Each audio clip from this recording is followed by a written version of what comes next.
Hello नमस्कार दोस्तों, आप सभी का हमारे पीटीएफ परिवार में स्वागत है। बहुत बहुत अभिनंदन है आप सभी लोगों का।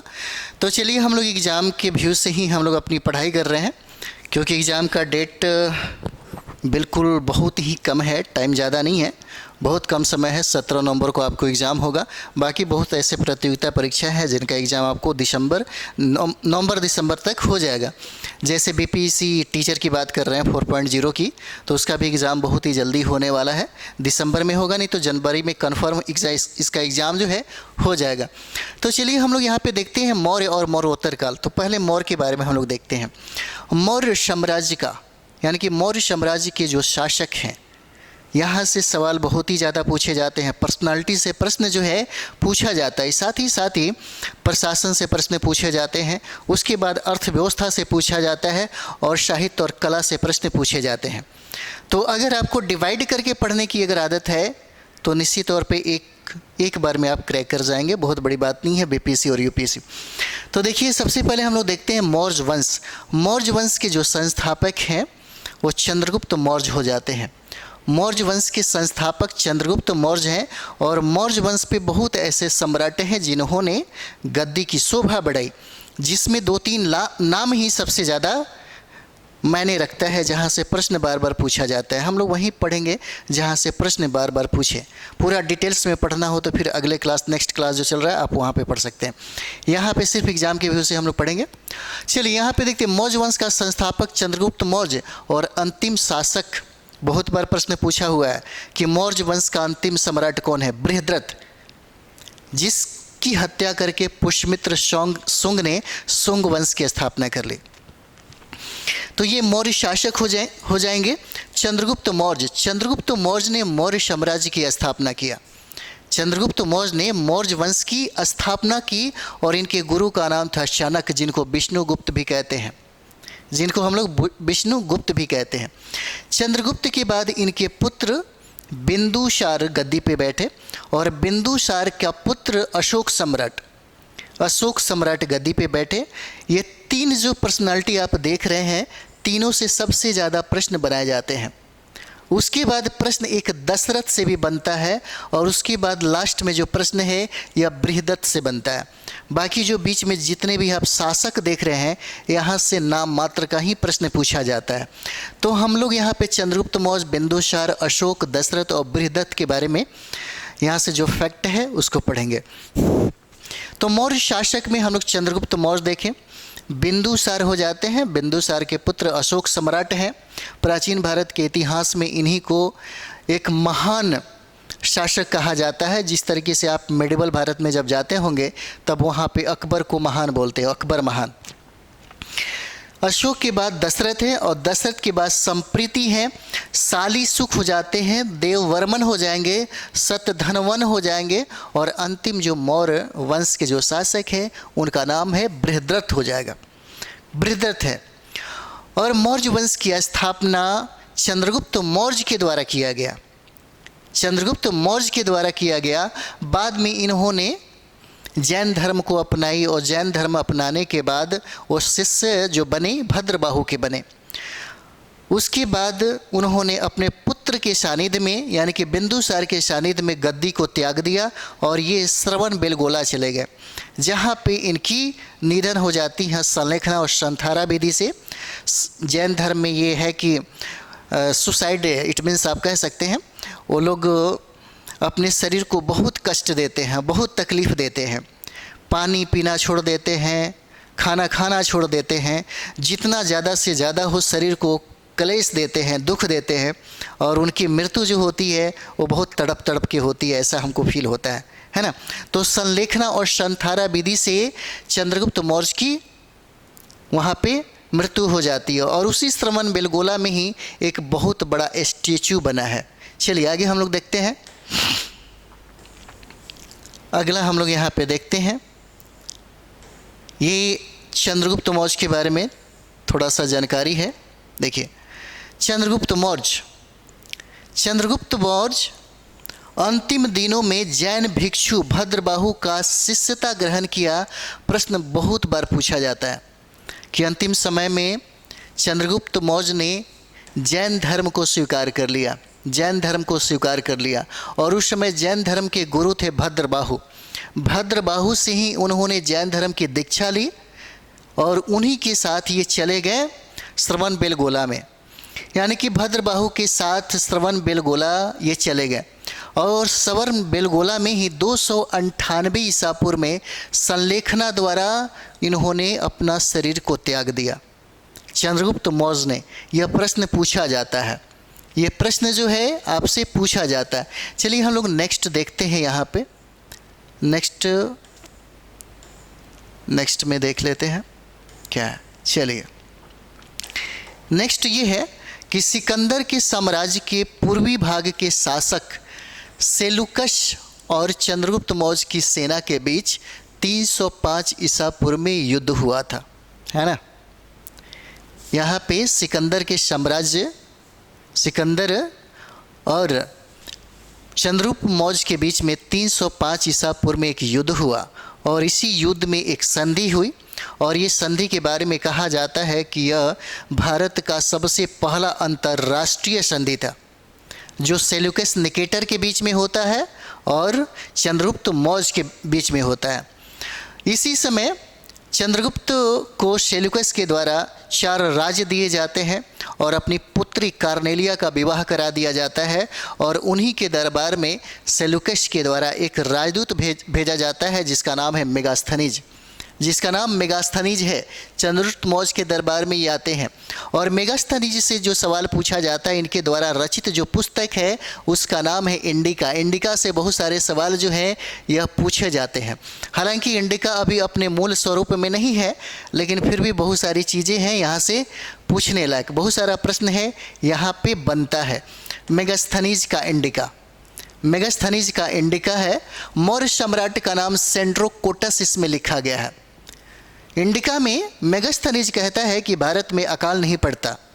मेगास्थनीज कहता है कि भारत में अकाल नहीं पड़ता, बल्कि अकाल की चर्चा चाणक्य के द्वारा किया जाता है और इसी अकाल से बचने के लिए अन्नागार के भी शाहगौरा अभिलेख जब आप पढ़ेंगे तो उसमें इसका प्रमाण मिलता है। मौर्य साम्राज्य की राजधानी पोलीब्रोथा, पाटलिपुत्र को इंडिका में पोलीब्रोथा कहा गया है। सोना निकालने वाली चींटियों का भी जिक्र है। मेगास्थनीज कहता है कि भारत में सोना निकालने वाली कुछ चींटियां हैं जिसके बारे में वो जिक्र करता है। मेगास्थनीज कहता है कि भारत में दास प्रथा नहीं थी। मेगास्थनीज जो है कहता है कि भारत में दास प्रथा नहीं थी और मेगास्थनीज ये भी कहता है कि भारत में लेखन कला का अभाव था। तो देखिए ये जो पॉइंट आपको जो दिख रहा है इसे याद रखिएगा। मेगास्थनीज ने अपने इंडिका में इसका जिक्र किया है, इसका वर्णन किया है। मेगास्थनीज कहता है कि भारत में अकाल नहीं पड़ता और मौर्य सम्राट का नाम सेंड्रोकोटस कहता है और सेंड्रोकोटस का तादात्म्य जो है चंद्रगुप्त मौर्य से लगाया गया है। मौर्य साम्राज्य की राजधानी पोलीब्रोथा की बात करता है और पोलीब्रोथा का सबसे प्राचीन इंडिका के अनुसार पाटलिपुत्र होता है। सोना निकालने वाली चींटियों का जिक्र जो है इंडिका में किया गया है और इंडिका का जो रचनाकार है मेगास्थनीज है, ये पता है। मेगास्थनीज कहता है कि भारत में दास प्रथा नहीं थी और मेगास्थनीज ये भी कहता है कि भारत में लेखन कला का अभाव था। मेगास्थनीज के अनुसार भारत में 7 प्रकार की जातियां हैं, इसे याद रखिएगा, बार बार ये सवाल पूछा जाता है। मेगास्थनीज के अनुसार भारत में 7 प्रकार की जातियां हैं। कौन कौन जातियां हैं? तो देखिए मेगास्थनीज जब पाटलिपुत्र में घूम रहा था, जो सबसे ज़्यादा जो जातियों को उन्होंने देखा उसी का उन्होंने क्या कर दिया, जिक्र कर दिया, क्योंकि उस समय दार्शनिकों की संख्या सर्वाधिक थी। इसलिए उसको लगा कि भारत में ये सब सारी जो जातियां हैं, है ना, क्योंकि दार्शनिक उनको सबसे ज़्यादा दिखाई दिए, इसलिए उन्होंने जातियों में दार्शनिक का भी जिक्र किया।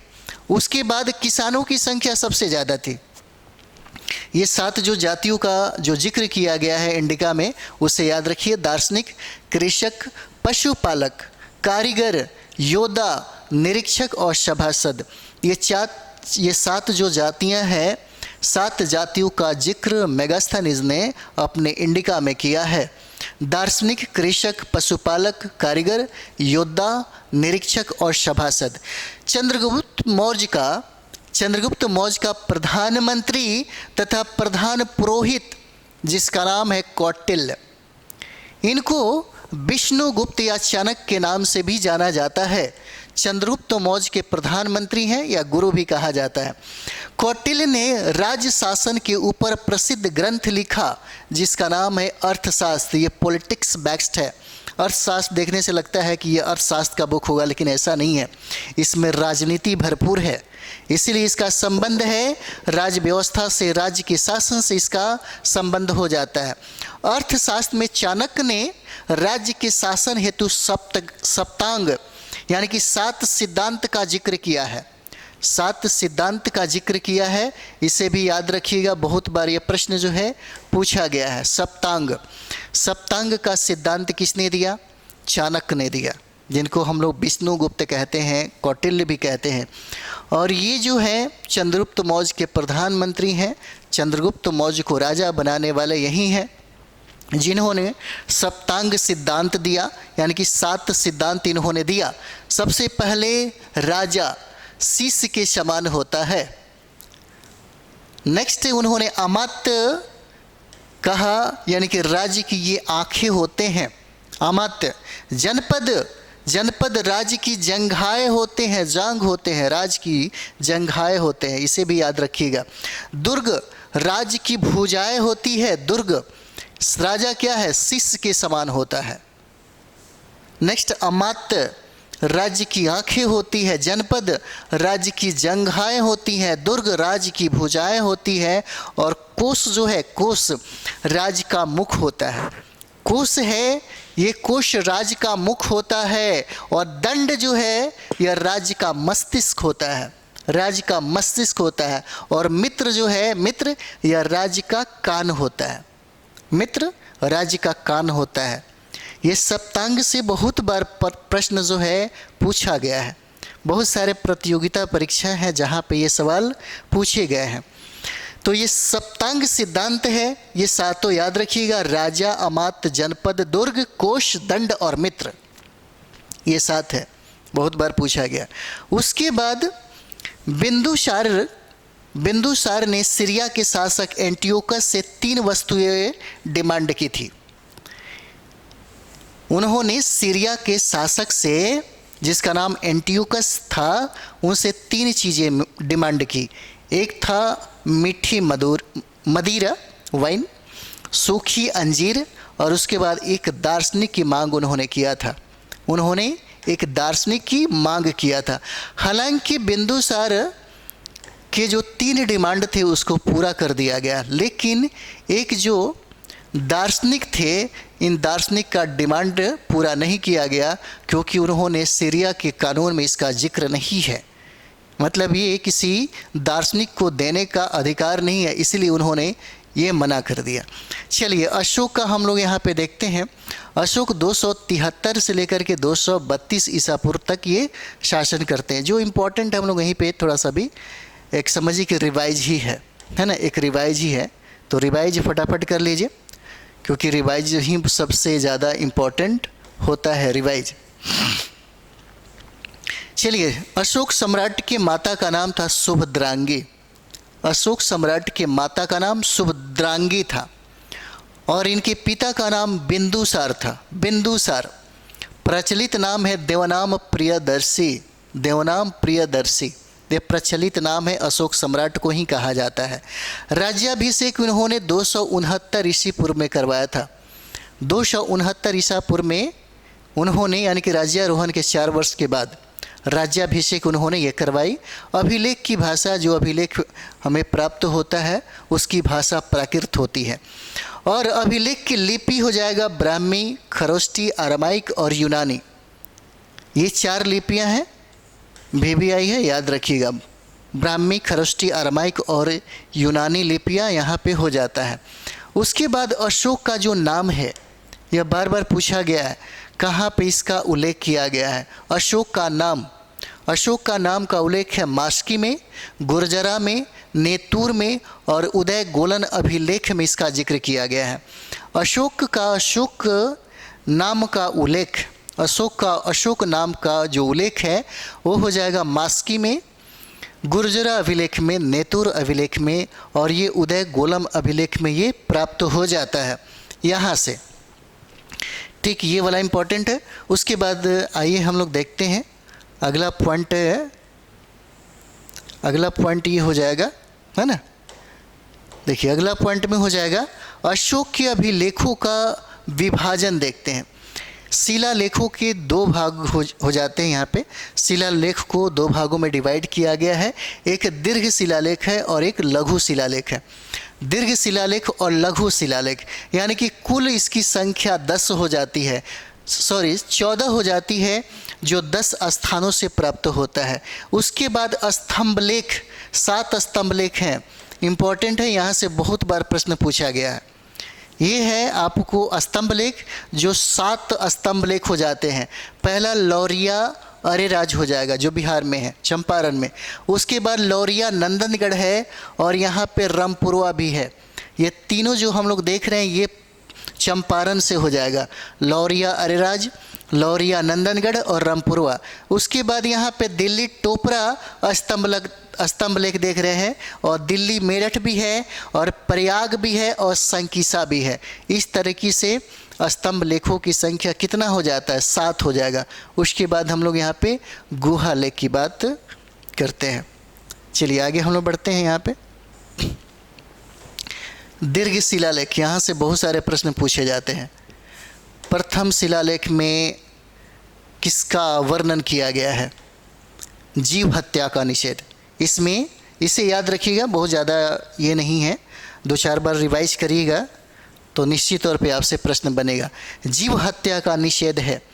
प्रथम शिलालेख में जीव हत्या का निषेध हो जाएगा।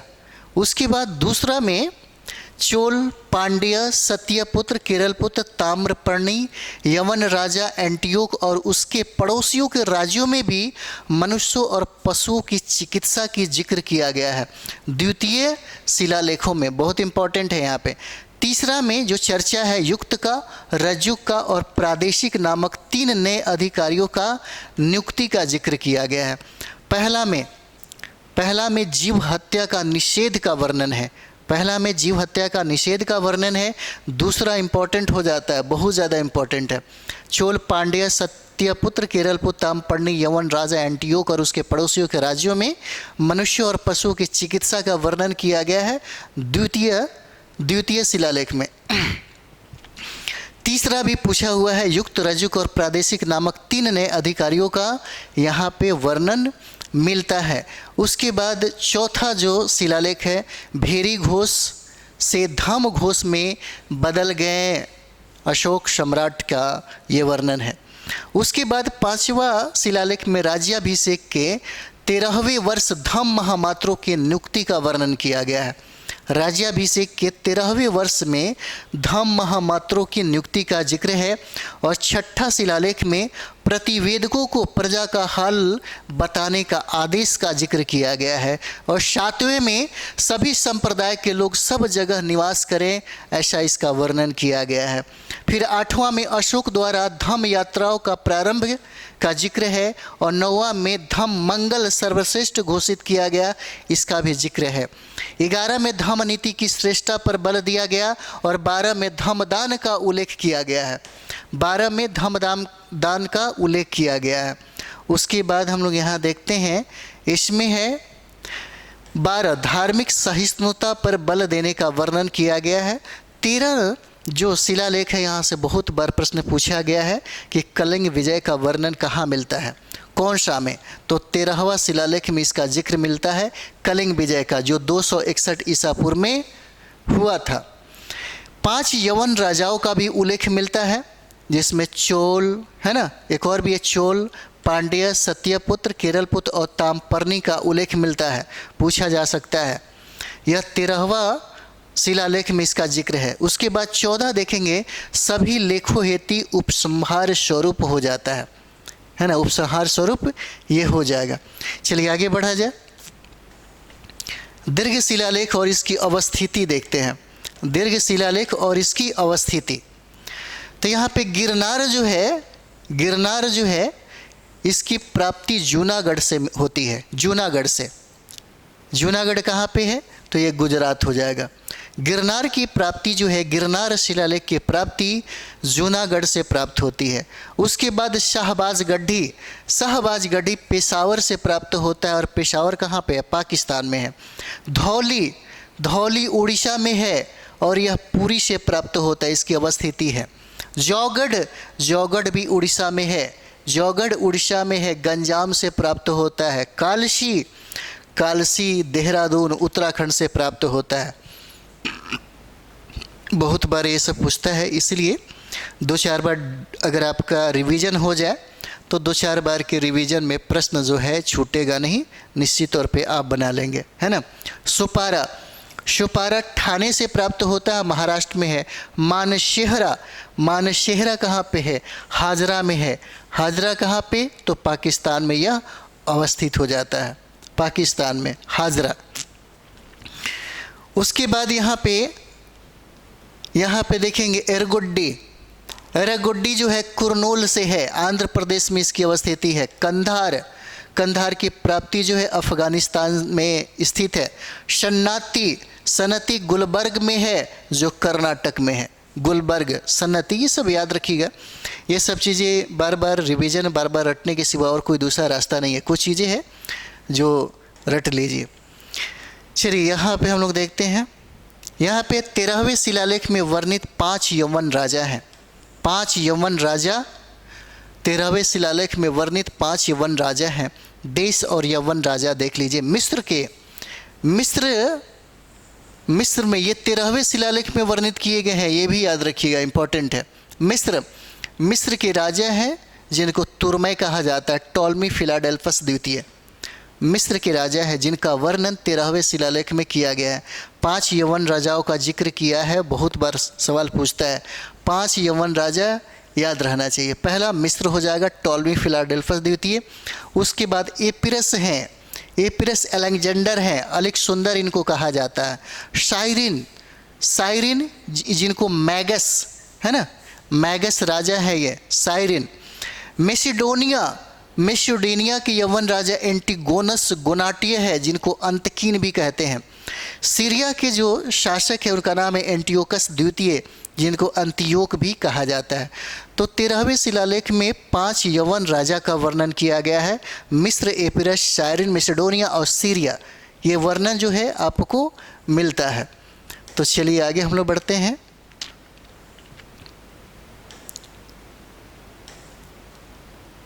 चलिए ये भी देखते हैं। मौर्य प्रशासन की जो इकाइयां हैं ये हम लोग देख लेते हैं। मौर्य प्रशासन की ये इकाइयां हो जाता है। तो सबसे जो बड़ा, यानी कि जिस तरह से हमारे भारत में देखते होंगे सबसे पहले देश, है ना, फिर राज्य, उसी तरीके से है मौर्य प्रशासन की इकाइयों में सबसे बड़ा क्या हो जाएगा? साम्राज्य। और ये साम्राज्य कई हिस्सों में बटा था, जिससे प्रांत को मिला करके, है ना। तो प्रांत उपराजा द्वारा नियंत्रित किए जाते थे, और प्रांत के बाद होते हैं मंडल, यानी कि प्रदेष्टा द्वारा इसको नियंत्रित किया जाता था। उसके बाद है आहार या विषय, इसको विषय पति के द्वारा नियंत्रित किया जाता था। उसके बाद है स्थानीय, यानी कि 800 ग्रामों का समूह को हम लोग स्थानीय कहते हैं। उसके बाद आता है द्रोणमुख, ये 400 ग्रामों का समूह है, गांव का समूह है जो द्रोणमुख कहलाता है। उसके बाद है 200 ग्रामों का समूह जिसको हम लोग खारवटिक कहते हैं। और उसके बाद 10 ग्रामों का समूह जो संग्रहण कहलाता है, 10 ग्रामों का समूह जो संग्रहण कहलाता है। और सबसे छोटी इकाई जो है जिसको हम लोग ग्राम कहते हैं, जिसको हम लोग ग्राम कहते हैं, है ना। बहुत ही महत्वपूर्ण जो पदाधिकारी हैं जिनका नाम है, उनके बारे में भी सवाल जो है पूछे जाते हैं। जैसे कृप्याध्यक्ष किनको कहा जाता है ना, कुप्याध्यक्ष जो है, कुप्याध्यक्ष किनको कहा जाता है? तो वन विभाग के अध्यक्ष को कुप्याध्यक्ष कहा जाता है। वन विभाग के अध्यक्ष को कुप्याध्यक्ष कहा जाता है। यहाँ पे अकराध्यक्ष की अगर बात करें, अकराध्यक्ष किसको कहते हैं? तो खान विभाग का अध्यक्ष होता था अकराध्यक्ष, खान विभाग का अध्यक्ष हो जाता था, जिसको हम लोग अध्यक्ष बोलते, अकराध्यक्ष को, खान विभाग का अध्यक्ष। उसके बाद लक्षणाध्यक्ष, ये लक्षणाध्यक्ष जो है वह टकसाल का अध्यक्ष है। लक्षणाध्यक्ष, लक्षणाध्यक्ष है ना, ये टकसाल का अध्यक्ष है। पौतवाध्यक्ष माप तौल का विभाग का अध्यक्ष है। पौतवाध्यक्ष भी है जो नाप तौल बाट बटखारा ये सब का देख रेख करता है ना। इसके अध्यक्ष को हम लोग पौतवाध्यक्ष कहते हैं। उसके बाद यहाँ पे देखिएगा पन्याध्यक्ष जो है वाणिज्य विभाग का अध्यक्ष है। पन्याध्यक्ष वाणिज्य से संबंधित ये सारा काम करता था, जिसका नाम है पन्याध्यक्ष। पन्याध्यक्ष है। उसके बाद सोनाध्यक्ष है, बुच्चड़ खाने का अध्यक्ष। सोनाध्यक्ष बुच्चड़ खाने, पूछा गया है, ये इम्पोर्टेंट है। ये सोनाध्यक्ष बुच्चड़ खाने का अध्यक्ष है। और उसके बाद विविताध्यक्ष जो है चारागाहों व पशु का सुरक्षा का अध्यक्षता इसी के ऊपर था, विविताध्यक्ष। उसके बाद आएगा सीताध्यक्ष, ये इम्पोर्टेंट है, पूछा गया सवाल है। सीताध्यक्ष कृषि विभाग का अध्यक्ष होता था, यह कृषि विभाग का अध्यक्ष होता था। तो ये सब चीज़ें याद रहना चाहिए ताकि आपसे प्रश्न जो है वो बने, गड़बड़ ना हो। उसके बाद हम लोग यहाँ पे देखते हैं केंद्रीय प्रशासन के प्रत्येक विभाग का प्रमुख जो है तीर्थ के नाम से जाना जाता था। तीर्थ यानी कि प्रत्येक प्रशासन के, केंद्रीय प्रशासन के, है ना, केंद्रीय प्रशासन के प्रत्येक विभाग का प्रमुख जो है तीर्थ के नाम से जाना जाता था, जिनकी संख्या कितना है, 18 थी। जिनकी संख्या 18 थी, पूछा जाता है। जिसमें हम लोग देखेंगे पहला प्रधानमंत्री जिनको पुरोहित बोलते हैं, दूसरा युवराज राजा का उत्तराधिकारी, तीसरा है समाहर्ता, ये राजस्व मंत्री हो जाते हैं। सनिधाता जिसको हम लोग कोषाध्यक्ष बोलते हैं, सनिधाता। चलिए उसके बाद हम लोग देखते हैं यहाँ पे 5 नंबर देखते हैं सेनापति, सैन्य मंत्री हो जाते हैं, सैन्य मंत्री। उसके बाद प्रदेष्टा, ये प्रदेष्टा फौजदारी न्यायालयों का न्यायाधीश होते थे। व्यवहारिक जो दीवानी है उस न्यायालयों के न्यायाधीश हो जाते हैं। दंडपाल, ये दंडपाल जो है सैन्य संसाधन एकत्र करने वाला अधिकारी होता है। दंडपाल, दंडपाल जो है सैन्य संसाधन एकत्र करने वाला ये अधिकारी होता है। उसके बाद है अंतपाल, अंतपाल है सीमांत प्रदेशों के दुर्गों की देखभाल करने वाला। थोड़ा सा दूरी जो बना हुआ है ना, वहाँ के सीमांत प्रदेशों को दुर्गों की देखरेख करने वाला यह प्रमुख अधिकारी होता था। जैसे यहाँ पे कर्मांतिक जो है, कर्मांतिक को क्या कहते हैं, उद्योग मंत्री कहते हैं। ये सब जो है 18 तीर्थ में शामिल है, इसलिए इसे याद रखना जरूरी है। पूछ देगा आपसे कि कौन कौन निम्न में से हैं जो 18 तीर्थों में शामिल थे। तो कर्मांतिक हो जाएंगे उद्योग मंत्री और दुर्गपाल, जिसको देश के भीतर दुर्ग की देखभाल करने वाला प्रमुख कहा जाता है। और एक है नागरिक, नगरों की व्यवस्था का प्रमुख होता था नागरिक। उसके बाद प्रशासता और राजकीय दस्तावेजों को सुरक्षित करने वाला प्रमुख होता था, जिसको हम लोग प्रशासता कहते हैं। एक है दवारिक, दवारिक को राजप्रसादों का अधिकारी कहा जाता है। राजप्रसाद जो देख रेख करता था उसका अधिकारी यही होता था, दवारिक। अंतर्विशिक, यहाँ पे देखिए अंतर्वसिक जो है राजा के निजी अंगरक्षकों का सेना का यह प्रमुख था। आठविक वन विभाग का प्रमुख हो जाता है। आठविक मंत्री परिषदाध्यक्ष, मंत्री परिषद का यह प्रमुख हो जाता है। नायक सेना का संचालन करता यही हो जाएगा, नायक हो जाएगा जो सेना का संचालन करता हो जाता है।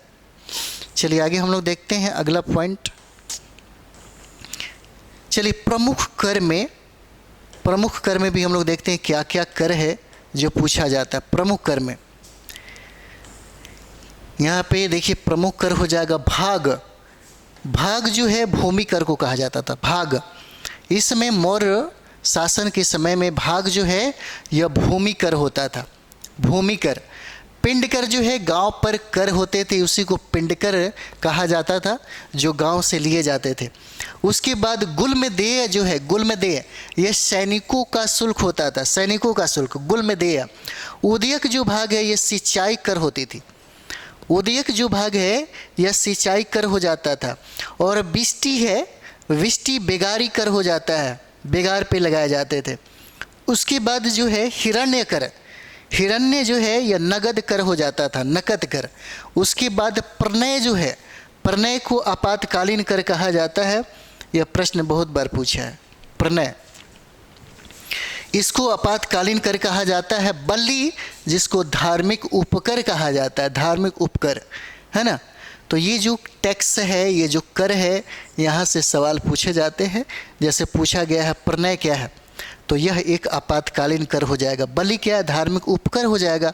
हिरण्य क्या है? नगद कर हो जाएगा। विष्टि बेगारी कर हो जाएगा। उदयक जो भाग है यह सिंचाई कर हो जाएगा। गुलमदेय सैनिकों का शुल्क है। पिंड कर गांव पर कर लगते थे। चलिए आगे बढ़ते हम लोग। तो गुजरात के गिरनार में स्थित सुदर्शन झील के निर्माण का मरम्मत से संबंधित प्रांतपति और शासकों की बात करते हैं। यहाँ से प्रश्न पूछा जाता है। सुदर्शन झील के संदर्भ में कुछ बातें हैं जो पूछा जाता है। जैसे यहाँ पे देखिएगा, चंद्रगुप्त मौर्य के एक प्रांतपति थे जिनका नाम है पुष्यगुप्त। यह चंद्रगुप्त मौर्य के प्रांतपति हैं जिन्होंने ही सुदर्शन झील का स्थापना करवाया और उन्होंने इस पे काम भी किया। उसके बाद यहाँ पे देखिएगा, अशोक सम्राट जब गद्दी पे बैठे तो ये एक यवन मतलब व्यक्ति है जिसको अपने राज्य में एक बड़ा पद दिया अशोक सम्राट ने, और तुशास्क नाम है इसका, तुशास्क। और तुशास्क ने भी सुदर्शन झील का ये मरम्मत करवाई थी। उसके बाद हम लोग यहाँ पे सुविशाखा की बात हम लोग करते हैं, सुविशाख की। और सुविशाख जो है यह रुद्रदामन के प्रांतपति हैं। रुद्रदामन के प्रांतपति सुविशाखा है जिन्होंने सुदर्शन झील का मरम्मत करवाया। उसके बाद स्कंदगुप्त के समय में उसके प्रांतपति चक्रपालित ने यानी कि सुदर्शन झील का क्या किया? मरम्मत करवाया।